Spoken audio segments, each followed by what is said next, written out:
Grow My Cleaning Company teaches owners of cleaning companies just like you how to grow your company, make more money, and finally take charge of your financial future and your life. This podcast is about automating and creating systems that give you time and money freedom so you can grow like crazy without losing control.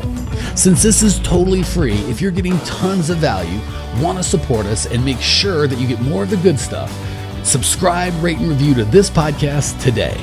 Now, on to the show. Today, we are chatting with Taj Jacobs from Ridiculous Cleaning. Taj just got started serving the Eastern Shore of Maryland with residential and commercial cleaning. Taj, welcome to the show, my friend. Hey, thanks for having me, Michael. Glad to have you. How'd you wander into the cleaning business? Well, I've actually been in the cleaning business for the last 4 years. Actually, my aunt had a cleaning business, and I would go and help her out, and it kind of turned into a means to an end in a sense. Me and a partner, we started a cleaning business, and ever since then, I've just had a big interest in keeping things tidy. All right, beautiful. I like that. So what's going on in your world today, and how can I help? Well, the thing that is hindering me these days is I don't really have a routine going on. And I feel like I'm all over the place. Like I'm getting clients from here, from there. And, I'd like to create a system to where so I can, meet my goals and generate the profit that I have written down. So, I just feel like I'm all over the place, Okay. First of all, I like that question. Wanting to have a rhythm and a flow has a lot to do with the success, or actually the rhythm and flow that you choose to use is going to have a lot to do with your success or failure as a business owner. And as you're just starting out without a team, it's really important to be able to manage your time, because a lot of people, including myself in my younger years, we aren't able to manage our own time, and we can't get everything done that needs to get done. So we figure, well, if we just hire somebody else, that'll fix it. But the problem is, if we can't manage our time effectively, it's really hard for us to manage other people's time. So now when we start building a team, we've just got the meter running with a bunch of people's time that isn't being used effectively, as opposed to just wasting our time. Does that make sense? Perfect sense. Yeah, and again, I'm able to articulate that so clearly because I've done it myself. I'm absolutely guilty of that. So I love having a flow that I do, and then when I go out to hire someone for a piece of the job that I'm doing or want done, if I've already done it, I've got a flow, I can hand that flow off to that person in terms of this is about how your day should go, as opposed to just, well, go get it, Captain. So let's just dive into that. First and foremost, probably the biggest, easiest thing you can do to make your life better, less frustrating, more effective, all that good stuff, is to box your time. And we talk about this, I think, in step 1, right off the bat of the clean profit method. No matter what you are thinking out there, Cleaning Nation, you are not good at multitasking. As a matter of fact, there is no such thing as multitasking. It is impossible. You cannot do 2 things at once. You can very quickly shift your attention between 2 or 3 things. So if I'm thinking about Taj and what he's doing right now, that is my attention. If something happens and the dogs bark and I go look at that, maybe I only pay attention to that for 2 or 3 seconds, but that's what I'm paying attention to at that point. I can't be thinking of that and Taj. So when we say we're multitasking, we are not. We are switching where we focus our attention very rapidly, which some of us get really frustrated by, and some of us get less frustrated and don't notice it, and we feel like we're good at multitasking. But again, you are not good at multitasking. I can assure you that.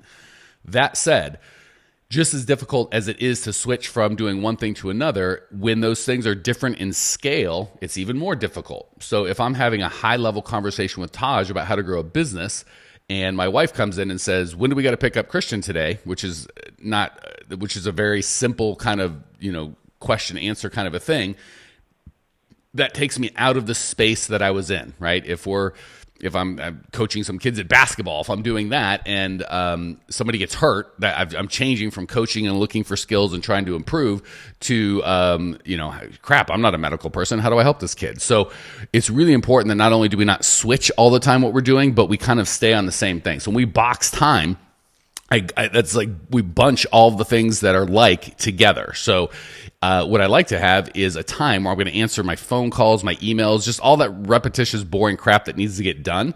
I do that all at once, and I do it generally once in the morning, once in the afternoon. Other than that, I do not accept calls or emails or texts, or I don't respond to them. So instead of getting a text or a Facebook message or an email or a phone call or some combination of that every 7 minutes until the day that you die, constantly dividing your time, right? If I'm focusing with you, Taj, I get a phone call. I'm like, oh, hold on. I'm out, right? It might take me 5 minutes to get back to where you and I were mentally. So I really like boxing time, and I'm going to allow me to kind of do I don't want to say the boring stuff, but just the rote, I've got to do this. I'm going to box that, right? So, and I'm going to eliminate distractions. So when I am having a high level conversation with Taj or trying to get some real work done, I'm not getting bothered by the phone. And the way I do that is airplane mode. Browsers off, email access off, my phone on airplane mode so no one can text me or call me. Because again, even if I'm ignoring it, if I get a text, my mind, I'm still interrupted, right? And if one of my employees calls and I ignore it and they call 3 more times, there's no possible way you have my attention, Taj. I'm freaking out wondering about what the heck my employee wants. But if my phone's on airplane mode, I can be fully in the thing. So does that make sense in terms of we want to box our time and have our high level stuff uninterrupted? And then when we are going to have interruptions, we have them on purpose all at a time, as opposed to trying to switch back and forth between high level thinking and small interruptions? Right, absolutely. I hear a lot of people tell me that you can't spread yourself too thin over time. You have to pick a focus point and just attack it. Yeah, if you want to be successful, it's impossible. The thing we're trying to avoid is getting out of bed, getting to work all day, work, solving problems, putting out fires, feeling like Superman. You get home, your wife or husband's like, hey, how'd your day go? Great. What'd you do? And you're like, I have no clue. I left here 10 and a half hours ago. I worked all day without a break. I have no clue what I did. I can't point to anything I created or did or made because it was just constantly putting out fires. So we have to make sure we box time to say, for this hour, I'm going to do this high-level thing that's actually going to bring value. And again, I understand there has to be some times of answering the phones, dealing with customers, helping employees, answering questions, putting out fires. We just want to put a box around that so it doesn't take over our entire day. We say from 8:30 to 9, I'm going to put out fires, answer emails, deal with customer complaints. From 4:30 to 5, I'm going to do the same thing. But other than that, that's out. And I know people are going to freak out. Oh, my customers need me. My employees need me, blah, blah, blah, blah, blah. As long as that's the case, you will never, ever have a vacation or take a break or grow your company, right? Because when you're dealing with, Mr. Smith's upset problem because you let her cat out or whatever her problem is, no one's running your company. So as long as you have that thing where your customers and or employees can access you 24/7, you will never grow your company. You will never take a vacation. You will never have mental clarity or health because you're going to go nuts. All right. That said, once you box your time, we still have the question of, well, what do I do with that time, right? Once it's boxed and we are not being interrupted, right? When we're doing one thing, we do that one thing, we do it really well. I like to break it into 3 types of work to make it really easy: in, out, and on. So in your business is the stuff that we've been talking about. I'm answering phone calls. I am dealing with employees. I'm buying supplies. I'm driving. I'm getting the registration on our company work vehicle redone along with the oil change. Just all the BS that has to do with your business that's really not making anyone money but has to be done. Certainly as we start our business, before we have teams and can delegate that, we got to do that. So that would be in our business. And that's what most folks spend 90 to 100% of their time doing. The problem is when you're working in your business, nobody's working on it, right? You're the CEO. So if you're making the hamburgers, nobody's running the shop, right? So it's okay to do in work. We can't get that. It takes a while to get that to 0, where you've got VAs and other people doing everything that you shouldn't be doing. But when you're starting, we have to do that. But we have to box it so it doesn't take over all our day. The second is out. This is super important, especially as a new entrepreneur, because we have the tendency, and I coach folks like this all the time, that they started the business because they wanted to give us time and money freedom, right? We thought, if I start this business, I'm going to be rich. I'm going to be able to do what I want with my time and spend time with my kids. And we had this vision of all this time and money freedom. We wake up 2.5 years later, the damn thing's taking control. We are firmly enslaved to this stupid business that we created. Does that make sense? Absolutely, and I feel like my wheels are turning just like you're talking. Yeah, all the entrepreneurs out there are going, man, this guy's speaking my language. Why? Because I've gotten my butt kicked by this for 20 years, so it takes me a while to figure it out. And I want to save you guys having to go through the brain damage I went through. So the the key to keeping that at bay, and when you really are working in and on your business, that you can focus and be passionate and be in charge, is to have a clear out. And when you're out, it's just like when you're on. There are no cell phone interruptions. We teach our customers and our employees early and often, these are the times you have access to me, and if it's not during that time, you will not hear back. So if I'm having an employee review with Taj, which is an important conversation, I will not have the phone ring, people knock on my door, any interruption, period. Just as important, that's on, right? If I'm having an employee review with Taj, if he's a key employee, that's working on my business. If when someone knocks on the door and asks if the water guy can deliver on Tuesdays, that's instantly in. So we're not going to have that. The second thing is when I'm at dinner with my wife, I'm not going to have Mrs. Whoever call because she's pissed that we missed the paper clip at her office, right? Because I need to be out. So when you are on or out of your business, we do not accept calls, emergencies, put out fires. You know what? If something's on fire, call the fire department. I'm not going to put it out, right? Very rarely as a business owner is there something that is emergency. I need to deal with it right now. And you'd be shocked when you stop answering your team. They figure it out, right? If you're Superman, you answer every question they have. You're training them. Don't think for yourself. Call me. Anytime you have the slightest problem, call me and let me solve it, which makes you feel good because you can solve problems until you have to solve the problems, and that's your life. So in, on, and out. When you're working in it, we talked about that. That's answering phones, just doing the day-to-day that need to be done. Out means that you are with your family, you are relaxing, you are at the gym, you're doing whatever it is that you need to do, but the business cannot access you and you are fully out, right? It doesn't count as out time if you're worrying about, thinking about, your business. Does that make sense? Oh, absolutely. And I've had the issues of thinking business 24/7, even while I'm asleep. So that is, how old are you, Taj? I'm 32. Okay. I ask you that because I had that problem from age probably 22 when I bought my first business to right at 30 when, to my shame, my bride left me, my wife, not the one I'm married to now. We've been together 12 years, married for 8. I'm not talking about her. This is 15 years ago because I'm an old man now. But my wife left, and it was really because, there's lots of reasons, of course, but certainly a big part of it was I was cheating on her with this business, right? I was constantly at the business, and when I wasn't at the business, I was thinking about the business. And what happened is when I lost my family, I realized, damn it, this whole business was for them, right? For my kid and my wife. And if they're out of the picture, I don't care about all this stupid money.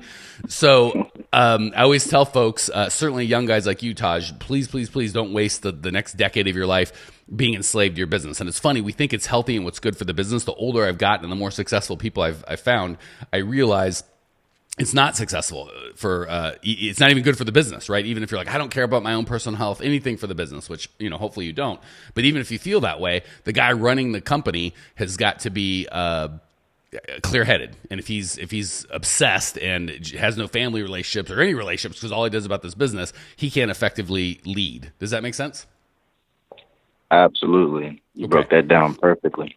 Again, I paid a very, very high price for this part of my education, and I would love to share it with you so you don't have to pay a price either, Taj or Cleaning Nation. Okay, the last thing I want to hit, and then we'll do the lightning round and give Taj a chance to share some of his experience, is what to do on the business, right? We've talked about why out is so important and how we have to be fully out. We've talked about why in is acceptable. There's going to be some in, and that's the only time we want to work in it. But we haven't talked about what to do when we work on the business. Generally, our on the business stuff is something you're going to do today and get paid on in the future, if not forever. So when I mentioned if I'm having a employee review with Taj and he's a key employee, well, hopefully Taj is going to be with the business for years, and he's going to be making tens of thousands or hundreds of thousands or millions of dollars of impact on my business over the next 5 or 10 years or however long we're together. So me pouring into him, investing in helping him grow as a person, as an employee, that's important, right? That's on the business. I'm going to do the work now, and my businesses and Taj hopefully are going to benefit for the future. Creating systems is probably my favorite on the business activity, right? As opposed to Taj out there hustling, knocking on doors, cold calling people. We're creating systems. That's what I'm doing right now, right? I'm Taj and I are talking live. But 6 years from now, someone I've never met, and maybe it isn't even in the cleaning business today, is going to hear this podcast and go, oh my gosh, I need Mike's help. I'm going to reach out to him. So that's a system, right? As opposed to me waiting 6 years, finding that guy, calling him, going, hey, give me some money, let me help you. I'm creating a system that's going to attract him and, tens of thousands of other people on their own. So we want that. Systems would be client attraction is a big one. And again, if it's Taj hustling, that's fine until Taj doesn't want to hustle anymore or has to hire employees or do something else. And then who's selling, right? So we want a system that's going to attract clients. And then we want a system that's going to attract employees. Those are the two main systems in the cleaning business that we have. So that would be the on work that we need to do.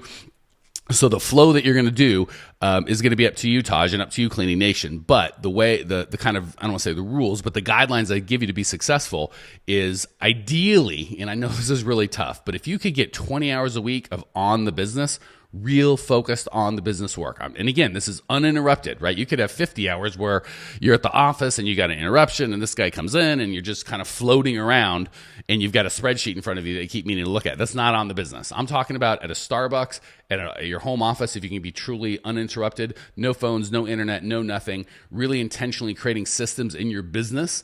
If you can do 20 hours of that a week, oh my gosh, you will crush just about every business owner I've coached. That is a massive amount of time. That still leaves, if you want to work a 40-hour week, 20 hours for in the business, fooling around with answering all the questions. And then if you're only working a 40-hour week, that leaves plenty of out of the business time where you can focus on your family and your own mental health. So is that a pretty good... Oh, last thing, you're going to want to make sure that, for me, I get caffeinated in the morning, and that's when I'm the most clear-headed and do my best work. So I plan my on things in the morning, and then in the evening or afternoon, I'm more into, like, if I have to do accounting or bookkeeping or stuff that's still work and still takes a little bit of time, but doesn't need my best, right? Certainly the things that need my best I'm going to do in the morning for me, but Taj might be a night guy, right? He might go, I don't know why, but from after all my kids go to bed or my family goes from 9 to midnight, I crush it. Well, then that's when you're going to do your on the business. And you might say, well, I can't work 24/7. So you might just take a break in the middle of the day from noon to 2 o'clock, right? So you want to make sure that you give your best time to your on and your off, and you're kind of, not at peak, performing your peak to your in the business. Questions, comments, rude remarks before we hit the lightning round, my friend?